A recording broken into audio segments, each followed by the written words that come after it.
The automotive industry is a jungle where everyone fights to take their place on the food chain. Some brands can fully reinvent themselves in a few years, often as a matter of survival, since the auto industry is extremely tough. Every day, dozens of manufacturers fight to get your attention, win over customers, and crush their competitors. In this battle, some brands occasionally achieve something remarkable, transforming from a bland image to one everyone is watching. Often it's not due to a tech revolution or an amazing engine, but by totally changing their design and identity. If you follow this channel, you know I enjoy revealing automotive design secrets. And having worked in this industry at several different manufacturers, I can tell you one thing: transforming a brand's image is no accident. In fact, there is a very precise step-by-step recipe that manufacturers use to enhance their style and the way the public perceives them. And today, we're going to break down this method. I'll show how I divided the video into groups and main points, from deconstructing the existing brand image to creating a new identity, though some of it may be a bit theoretical. So to make today's lesson more concrete, I chose to use the case of a brand you all know, Opel. You might be thinking, are we really spending 20 minutes on Opel? Yes, and I chose this topic because it's one of the most interesting recent cases. The proof is that you all know the Opel brand, but it's not really your favorite brand. Yet, if you're not blind, you've definitely noticed a change in their style, and that's proof that right now they're reinventing themselves to carve out a bigger place in the market. So it's the perfect example to help us answer the question of how a car brand can completely transform its image. What I can predict for you right now is that their strategy will work in the coming years, but only if they manage to put in place a crucial element that they're still missing for now, and that's what we're going to look at right now.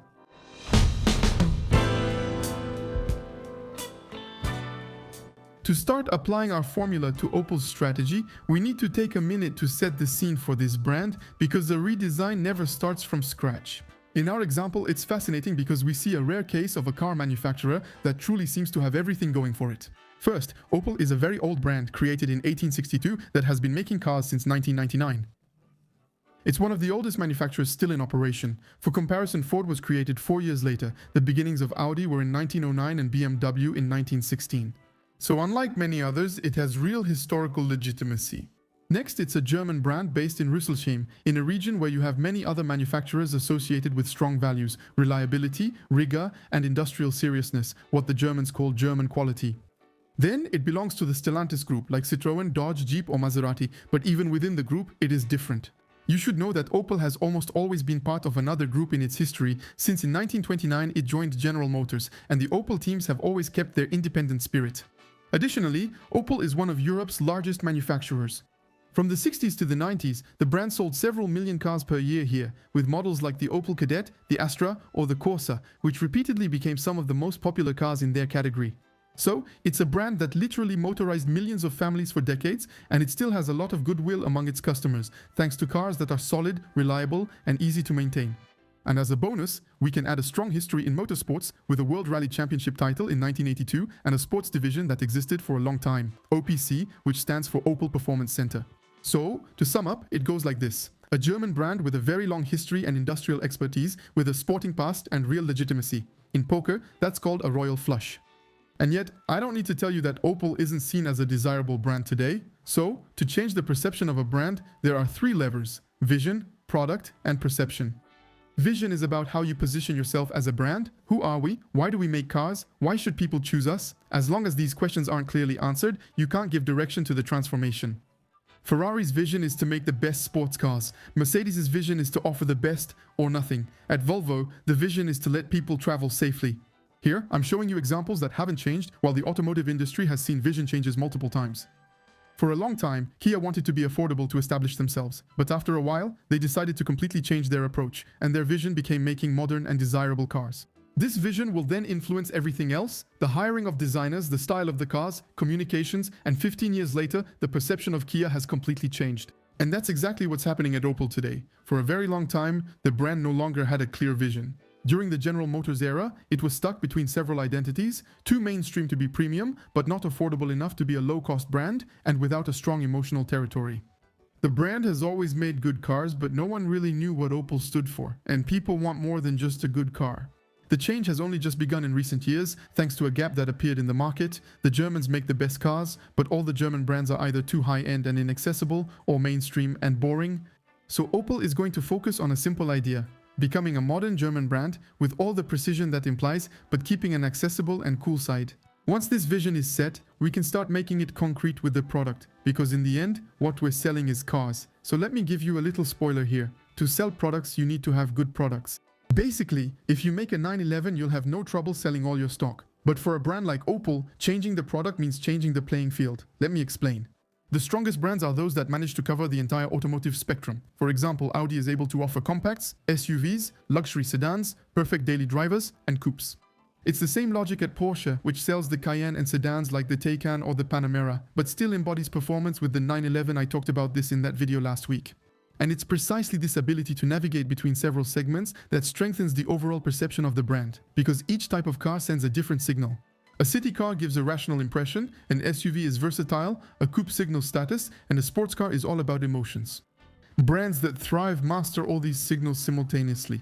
Opel's issue, I think, is that it doesn't yet have that freedom. Joining the Stellantis group led to technical progress with new platforms, but now it must operate within a strict framework. So for now, it remains focused on very rational segments: city cars, compacts, and family SUVs. What it's missing are cars capable of totally changing the perception of the brand. Something totally unexpected, like a sports car or a Grand Coupe, even though they've had those in the past. These types of cars often help brands enter the public imagination. For example, Dacia did this with the Duster and Audi with the R8. So even though the vision has changed, the products haven't been able to make the big leap yet. As a result, our third important point is that perception takes a long time to change. But fortunately, there's something that allows you to change the perception of a brand much more quickly without adding a new vehicle type to the lineup: design.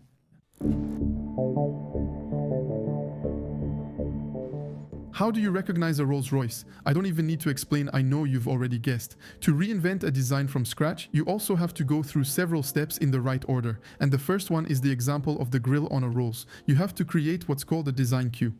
A design cue is a unique visual feature that lets you instantly identify a car and set it apart from others. For BMW, the double kidney grille is such a cue. You can recognize a BMW even from afar. For Audi, it's the single frame grille that gives the front end a very recognizable look. Whereas for Volvo, they went with T-shaped headlights called Thor's hammer. For Peugeot, it's the illuminated claws that have become essential. Who invented the tiger nose a few years ago? And Opel has found its own unique element: the visor. It's a horizontal black surface at the front that combines the headlights, logo, and essential elements like sensors or cameras into one unit. To me, this design has 4 advantages. First, it's highly recognizable. Next, it's simple. It avoids multiple separate pieces by integrating everything into a single tech panel. It fits all types of cars, especially at a time when we're seeing fewer and fewer grills. And of course, it visually widens the front end of Opel cars. If you follow the channel, you know I've explained that our brain prefers wide cars over narrow ones because they sit better and look more dynamic. So the design cue is set. The next step after this design cue is to use it as a starting point to create a design language. In other words, you go from a simple recognizable element, often on the front end, to a complete style for your car. We define the proportions, the lines, whether they're straight or more fanciful, the surfaces, whether they're clean or complicated, and the interior style. The goal is that you can recognize the brand, even without seeing the design cue, such as from a side view. You can instantly tell a Range Rover from a Jaguar F-Pace from the side, even though they share a platform. Volvo is also recognized by its smooth, minimalist surfaces and headlights. An Audi is just as smooth, but also features sharp horizontal lines, unlike Mercedes or Peugeot, which have lines going in all directions. So I looked into Opel, and I saw that they've called their design language bold and pure, literally bold and pure. Oh, quick pause. You should know that for many brands, the design language has a little name. It allows you to sum up the big idea behind the styling philosophy. At Mercedes, it's sensual purity. Hyundai has its sensuous sportiness, and Kia has opposite united. For Opel and its bold and pure, I get the idea. They never make the shapes too complicated, but they always add a few character lines to create surfaces that catch the light. And there's a detail that comes back every time: this central line on the hood, a kind of ridge that visually connects the cabin to the front of the car.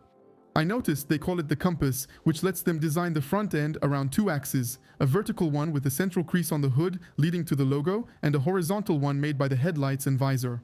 It creates a kind of visual cross with the Opel logo in the center, a logo called the Blitz that was recently modernized.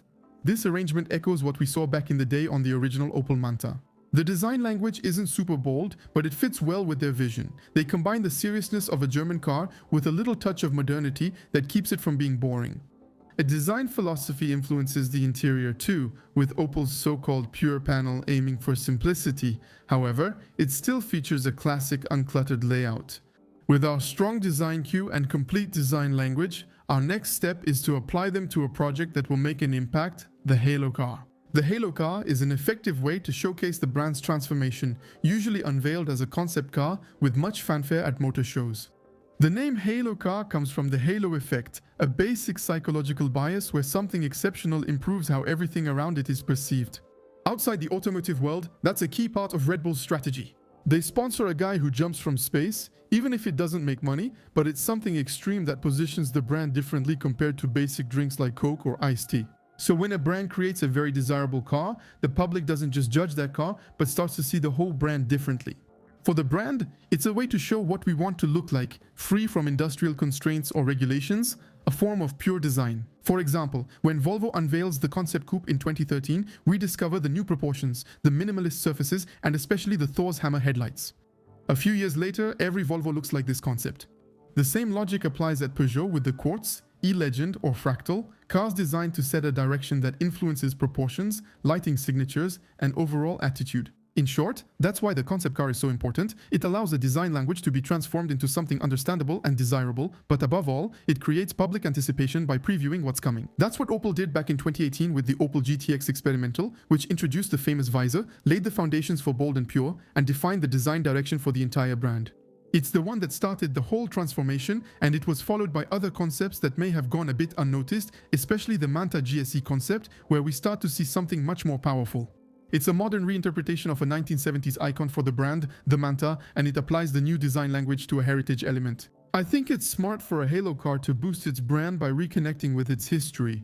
We haven't seen much of this Manta GSE, but it's probably the concept that's closest to a true emotional halo at Opel today. In 2023, there's the Opel Experimental, which pushes Opel's vision of the future even further, integrating elements like the visor or the crest into a modern silhouette with more refined aerodynamics.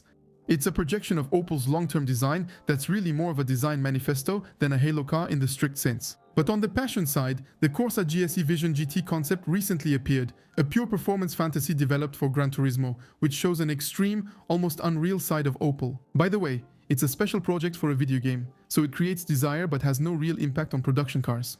That brings us to the final step to complete its design transformation across the entire lineup. That's certainly the hardest part, because good ideas and concepts are cool, but after that, they have to go through the industry's grinder and be turned into a real car. That's where brands most frustrate customers. First of all, every car has different constraints. A city car, a family car, or a commercial vehicle don't have the same proportions, uses, or technical constraints, and what works on a sedan can be totally incoherent on an SUV. There's also the regulatory aspect, safety standards, hood height, visibility, crash tests, so the design has to adapt without losing its identity. Above all, the main challenge is staying consistent without being repetitive. It's a really difficult balance to find, but the brands that succeed at this are the most recognizable. Audi, BMW, Alfa Romeo, or Porsche have a design that works no matter the format. And if you've been paying attention, that's exactly what Opel has been doing in recent years. For those who were in a coma, let me remind you that before, Opel was like this. Today, the Mokka, Astra, Corsa, and Grandland all feature the design cues we've just discussed. It creates a family feel across the lineup and now better represents the brand's vision with a serious design language reflecting the car's quality. In short, on paper, Opel has it all. A clear vision, a recognizable design cue, a coherent language applied across the entire lineup, and despite that, the brand still lags a bit behind. It still keeps a low profile with the general public. So what's missing to turn this coherence into desire?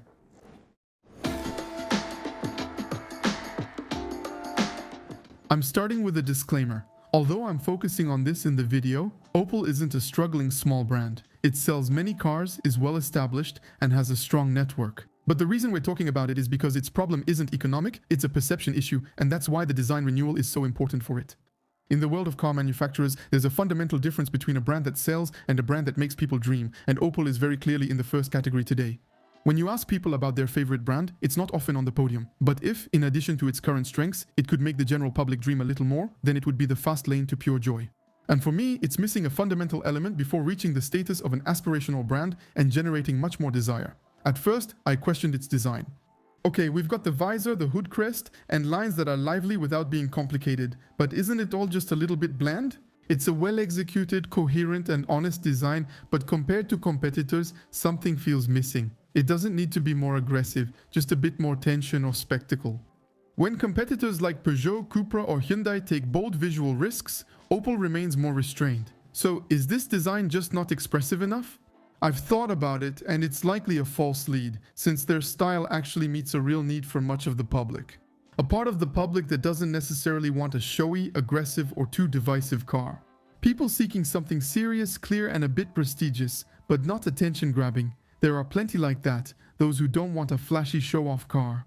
In that area, Opel for me is very well positioned. Always that German attitude, but more accessible and simpler. So no, the problem doesn't come from the design itself. I found the problem when I took a complete look at the lineup presented on their website today. There are models that can suit a lot of uses and many families nowadays, but it's still missing a halo car. Now you're saying, wait, have you lost your mind? You just said Opel made its halo cars. That's true for the concepts. I think they've done that better than most brands. The GTX was the strategic concept that started the change, the Manta is an emotional concept that reconnected with the brand's history, the Experimental is a futuristic concept that takes this image even further, and the Corsa GSE Gran Turismo is the extreme concept, but that's where I noticed the problem. For now, none of them has been turned into a real iconic production car. I say for now, because we're just starting to see signs in that direction, with a future Corsa GSE being tested on the Nürburgring that could be inspired by the GSE Vision GT concept. But that's just the beginning. Let me explain. When Audi released the very first R8, it really shook things up for fans. The brand was known for sports and sedans, but such a beautiful and accomplished sports coupe took it to another level. The Peugeot RCZ gave Peugeot a much more emotional image. More recently at Kia, it was the Stinger that completely changed the perception of the brand, even if it didn't sell in huge numbers. And even more recently, the Hyundai Ioniq 5 showed that Hyundai could be bold.